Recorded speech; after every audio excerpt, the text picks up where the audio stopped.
En 2018, lorsque je monte ma première société, j'étais tout fougueux, rempli d'énergie, sans réellement connaître ce dans quoi j'étais en train de mettre mes pieds. Je ne maîtrisais rien du tout. Et je vous assure que il y a eu des erreurs commises dès le départ qui ont rendu plus difficile le développement de mon activité en question. N'eût été ma volonté de réussir, ma capacité à pouvoir surmonter les situations difficiles, je pense que j'aurais mis les clés sous le paillasson. Aujourd'hui, avec l'expérience que j'ai dans le domaine des affaires, je pense que si je n'avais pas fait ces erreurs-là, j'aurais pu mieux gérer ces entreprises-là, cette entreprise précisément. J'aurais pu mieux la gérer. J'aurais évité les difficultés dans lesquelles je me suis retrouvé, tout azimut. Vous savez, dans nos pays africains, lorsqu'on crée les entreprises, il y a des informations qu'on ne donne pas. Tu crées juste et c'est par la suite que tu te rends compte que ce que tu as créé là, voici le régime fiscal lié à cette entreprise, voici la réalité financière derrière. Toi, tu te dis, le fait de se légaliser, c'est sortir un document, d'aller ouvrir ta boîte, tu minimises le niveau d'impôt que tu vas payer, tu n'es pas au courant que tu vas payer des taxes au niveau de la mairie. Tu n'es pas conscient que le fait de mettre un panneau ou de floquer la porte de ta structure, c'est payant. Tu n'es au courant de rien du tout. Toi, tu vises la rentabilité, tu vises le sou qui va rentrer, tu calcules en fonction des ventes que tu penses pouvoir faire. Alors qu'au-delà de ça, gérer une entreprise, c'est tenir compte de tellement de choses et dont je vais vous parler maintenant. Je te demande de liker, partage et commente. C'est très important pour toi, c'est très important pour nous, c'est très important pour ceux comme toi qui ont besoin d'avoir ces informations-là pour développer leur business.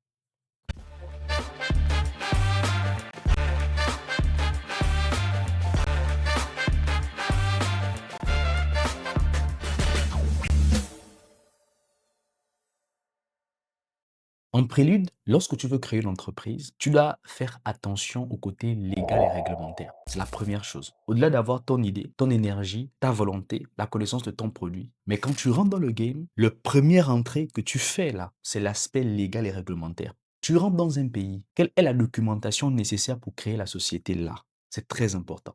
Qu'est-ce qu'il me faut remplir comme condition pour pénétrer ce marché? Je te conseille, sur ce plan, fais-toi accompagner. Pourquoi? Parce que, comme moi, tu peux décider de créer une SARL sans connaître tous les éléments qui vont concourir à la création de cette SARL-là. Tu vas rentrer certainement dans la fougue de la création. Tu vas te dire, non, bon, ma société, c'est une SARL parce que c'est un mot très connu, c'est un mot, voilà, tout le monde sort ça. Mais tu ne maîtrises pas ce que ça veut dire et le niveau d'impact que ça aura sur ton développement. Tu ne sais même pas si tu as besoin réellement de cette forme de société-là à ton début. Tu ne sais pas. Et donc, sur ce plan-là, fais-toi accompagner. Il faut connaître toute la documentation dont tu as besoin pour la créer, pour créer ta société. Et comme je disais tantôt, dans nos pays, c'est très difficile d'entrer dans les administrations qui permettent de créer les entreprises et d'avoir toutes les informations. C'est très complexe. Tu pourras avoir une bride d'information à gauche, une bride d'information à droite. Et puis, c'est quand tu es dans le game que tu te rends compte qu'en fait, voici un élément que tu n'as réellement jamais suivi qui finit par te créer un handicap. Tu dois comprendre quels sont les éléments légaux qui constituent ma société avant de regarder les chiffres. Et ensuite, la réglementation en vigueur. Tu vas entendre par exemple quelqu'un, je donne un frère qui vient de l'étranger et qui monte sa société au Gabon et qui ne sait pas qu'au Gabon, le salaire minimum c'est 150 000 francs CFA et qui ne maîtrise pas tout ce qui constitue l'entretien, l'organisation de ses équipes, qui ne maîtrise pas tout ce qui constitue par exemple les facteurs tels que le courant qui peut se couper, ça c'est un élément que je donne, qui ne comprend pas tout ce qui constitue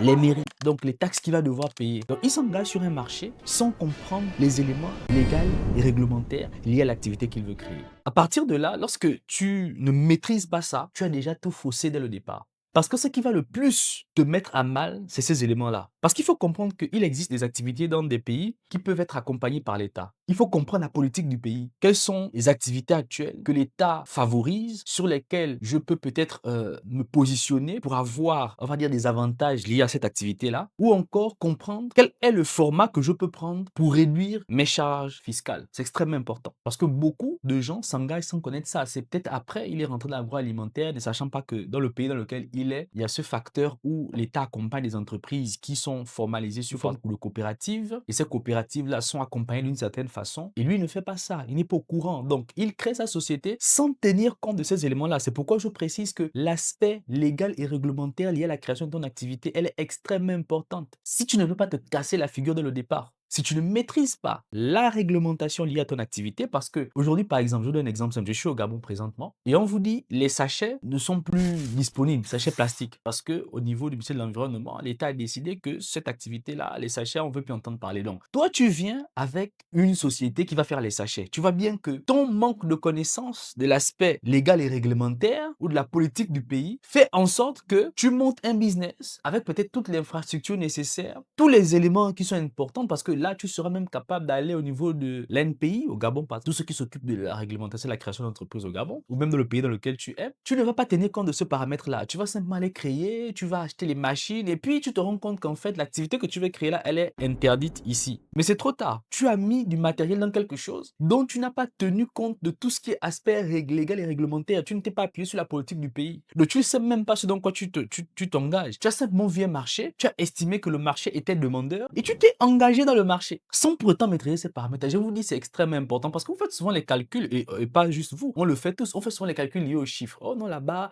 ils n'ont pas tel type d'activité. Donc moi, si je crée mon entreprise qui pourra apporter tel type de solution, donc je pourrais faire telle chose. Voici ta motivation. Mais après, lorsque tu commences à rentrer dans le game, tu te rends compte qu'en fait, il y a des difficultés dont tu n'as pas tenu compte. Et ces difficultés-là sont généralement touchées par l'aspect légal et réglementaire, surtout la politique du pays. C'est cette activité-là. Il y a des pays, par exemple, où on ne consomme pas les bières. Tu n'es pas au courant. Tu te rends compte que dans ces pays-là, peut-être en tournant là-bas, les bières coûtent très cher. Tu te dis non, mais attends, moi je peux lancer un business, je peux vendre le produit moitié prix et ensuite ça va marcher. Mais tout en oubliant l'aspect légal et réglementaire et la politique du pays liée à l'activité que tu veux créer. Donc cet aspect-là est extrêmement important et généralement lorsqu'on veut monter une entreprise, on ne tient pas compte de ça, on oublie ce paramètre-là et on s'y engage simplement. Donc en créant la boîte, respecte ça. Quels sont les éléments légaux, réglementaires? Quelle est la politique du pays liée à l'activité que je veux créer? Si tu ne sais pas à quoi ces éléments-là sont définis, je te conseille de stopper maintenant. Si tu es en train de créer ta boîte, stop maintenant. Va d'abord te documenter sur ces points. Va, essaye d'avoir le maximum d'informations avant de t'engager dedans. Certainement, je ferai une vidéo où je vais vous expliquer quelles sont les techniques très faciles pour pouvoir avoir ces informations-là sans pour autant trop te prendre la tête. Une chose que j'ai méprisée lorsque je rentrais dans le game en créant ma première société, c'était la concurrence. Je me sentais trop beau. N'eût été, c'est vrai que lorsque tu es déjà dans le game, le plus important, c'est pas la concurrence, c'est ton client. Quand tu es déjà dans le game. Mais avant d'amorcer le game même, tu dois connaître qui est ton concurrent. Parce qu'il y a des entreprises que vous voyez là. Donc derrière l'entreprise, il y a l'État. Comment tu vas faire pour le concurrencer? Parce que c'est quelqu'un qui peut te faire disparaître du marché. Il y a des entreprises qui ont des monopoles parce qu'ils ont des conventions étatiques dans le pays dans lequel tu veux t'investir. Et donc, ça veut dire que ta part de marché, quel que soit ton degré d'amour, ta volonté, tes moyens, tu ne vas jamais réussir à frôler même, on va dire, le 30% ou même le 20% de ton chiffre d'affaires. Tu ne pourras pas. Parce qu'ils ont le monopole. Mais ça, tu ne le sais pas. Tu dois connaître tes concurrents pour adapter ta stratégie de pénétration dans le marché dans lequel tu vas venir. Parce que tu vois, souvent lorsqu'on s'engage, on ne cherche pas à connaître les gros. Souvent, ce qu'on fait, et ça je l'ai fait, c'est-à-dire une étude de marché direct. J'ai commencé à rechercher les entreprises qui pouvaient solliciter mon produit. Et je vous assure que les entreprises sont capables de donner l'information. Oui, nous avons besoin de ça, nous avons... Et toi, tu prends les notes. Ah ouais, donc ils ont besoin de ça. Voici par exemple, ils ont besoin de tel truc et tout. Toi, tu prends les notes, tu te rends compte que ouais, il y a un potentiel. Lorsque tu reviens dans ces entreprises-là pour solliciter le marché, tu te rends compte qu'en fait, ils avaient déjà la solution et avec un partenaire tellement puissant que même s'ils veulent quitter le partenaire parce que tu leur offres un prix plus intéressant, ils ne peuvent pas. Parce qu'il y a des conventions étatiques. Quelquefois, c'est même lié au fait que son fournisseur ou encore son client l'impose ce prestataire-là. Donc, lorsque toi, tu arrives, tu ne peux pas rentrer parce que ça a été imposé par le client qui lui dit, écoute, si tu dois me livrer, tu dois travailler avec X ou par le fournisseur qui dit, écoute, si tu veux gérer mes produits, voici le fournisseur avec lequel tu dois travailler. Et ça, tu sais pas ça. Ce sont les informations qui vont te permettre de savoir comment te positionner, sur quel pied danser, quelle est la stratégie. Et je vous assure que peut-être que vous êtes beaucoup de volontaires, et ça, je peux le comprendre, et moi aussi j'en ai, mais je vous dis, quand une entreprise a des liens ou, par exemple, un truc très simple, hein, c'est l'Afrique, et ça va peut-être un peu choquer les gens, c'est le fils du président, c'est l'ami du président. Je vous dis, c'est très complexe, ce genre de structure-là. Parce qu'il va vous arriver là, je vous parle avec la franchise du businessman. Je ne vous parle pas avec, on va dire, beaucoup de diplomatie, avec, voilà, le jargon. Non, je parle là aux personnes qui sont dans le terrain. Je parle là aux businessmen réels, des gens qui vivent concrètement l'activité. Les gars, ce paramètre-là, vous savez à quel point ça peut être bloquant. Parce que c'est quelqu'un qui peut te mettre les bâtons dans les roues à tout moment, qui peut orienter même l'État, qui peut orienter même les impôts vers toi, juste pour te damer. Regardez aujourd'hui pourquoi dans nos pays africains, on a du mal à prendre, à lancer le business. C'est dû à quoi? C'est parce qu'avant nous, il y a eu des gens qui ont fait plus de 20 ans, 30 ans, voire 50 ans dans le même business, qui ont développé, on va dire, des tentacules à tous les niveaux. Donc, quand toi, tu rentres dans le game, on te dit, bah écoute, pour entrer dans ce game-là, voici ce qu'il te faut. Tu te rends compte que c'est tellement cher. Mais comment tu vas faire pour rentrer? Aujourd'hui, regardez dans les pays, comment les jeunes se fâchent, disent non, c'est trop cher. Mais pourtant, il y a des entreprises qui arrivent à vivre dans cette cherté-là. C'est dû à quoi? C'est des entreprises qui ont pu émettre leurs tentacules, ça fait 30 ans, ça fait 50 ans. Et donc, c'est difficile de les pénétrer. Si tu ne le connais pas, si tu ne les connais pas, comment tu fais pour ajuster ta stratégie pour pouvoir pénétrer le marché? Si tu ne sais pas que eux, ils ont 50 ans d'expérience, voici les tentacules qu'ils ont, voici leur force de frappe, voici les moyens qu'ils ont, mais ils peuvent t'avaler. Aujourd'hui, tu vas aller, je donne un exemple très simple pour les entreprises qu'on peut connaître, une boîte comme Coca-Cola, tu veux mettre ta marque de soda qui est un peu proche de Coca, tu peux pas t'en sortir.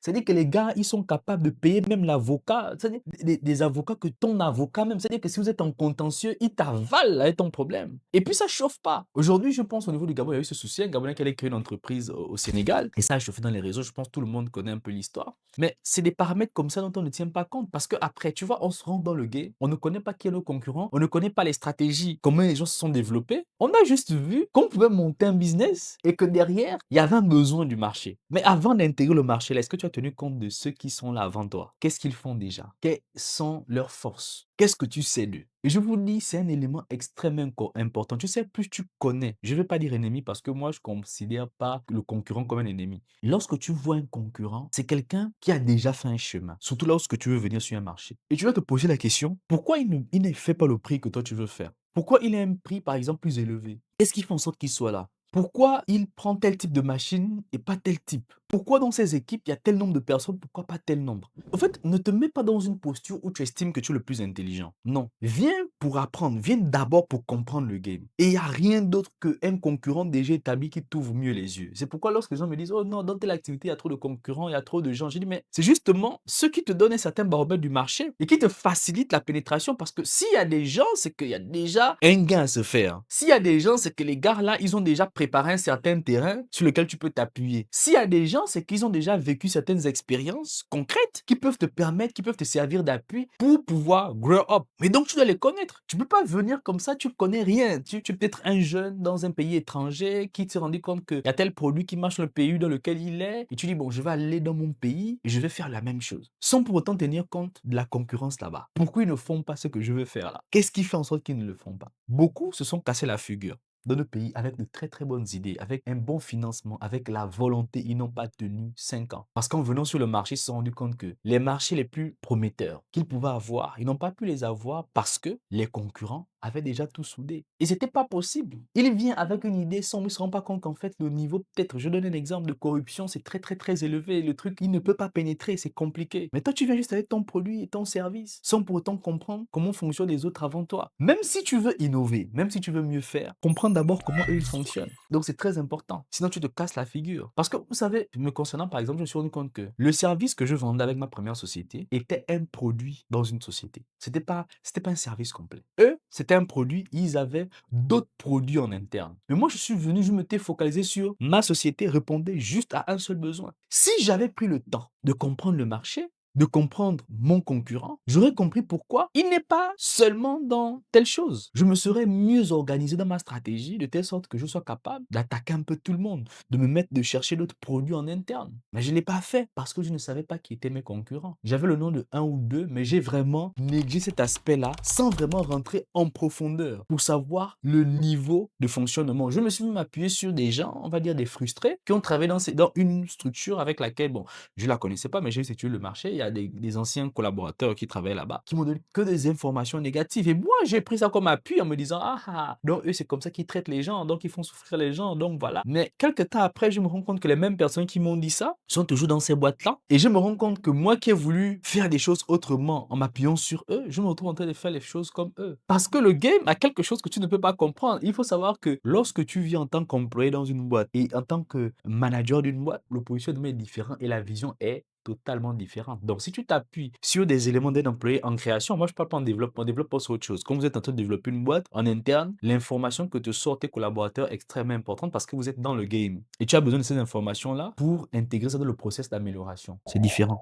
Mais par contre, lorsque tu crées, tu as besoin de savoir quelle est la vision des managers. Il y a des stratégies, j'en parlerai certainement dans une prochaine vidéo. Merci de partager, de liker, de cliquer sur la cloche de notification. Les gars, cette vidéo-là, elle est pour vous, elle est pour nous, elle est pour toutes les personnes comme toi qui vont être motivées et transformées par ce que nous sommes en train de dire. Une chose très importante à connaître lorsqu'on veut se mettre dans un marché, c'est le client. Vous savez, je vais vous dire une chose concernant le client. Je vais prendre un exemple. Tu viens dans une zone, parce que souvent, c'est une partie d'études de marché qui nous fausse souvent la route. Tu étudies ton marché, tu veux faire savoir l'approche client, qu'est-ce que tu fais? Tu fais une fiche, par exemple, et tu vas demander aux gens, non, ben, écoutez, est-ce que vous êtes intéressé par des yaourts? Si on vous donne un yaourt, on vous donne le prix, un yaourt à, par exemple, 1 euro, est-ce que vous serez intéressé? Qu'est-ce qu'on fait une fiche? Les gens y répondent. Quelque temps après, tu mets en place toute la stratégie, tu conçois le yaourt tel que défini sur le papier, et puis ça ne marche pas. Tu te dis, mais attends, pourtant j'ai répondu aux besoins de mon client. J'ai répondu aux exigences que je pressentais sur le positionnement du client. Mais qu'est-ce qui coince? Généralement, ce qui coince, c'est que le client a des besoins implicites que tu ne peux pas définir là comme ça. Il va te dire, je veux un yaourt. Mais il t'a pas dit exactement le goût de yaourt qu'il voulait. Et même si tu dis un yaourt goût banane, quelle est la teneur de banane que tu mets? C'est des exemples que je donne.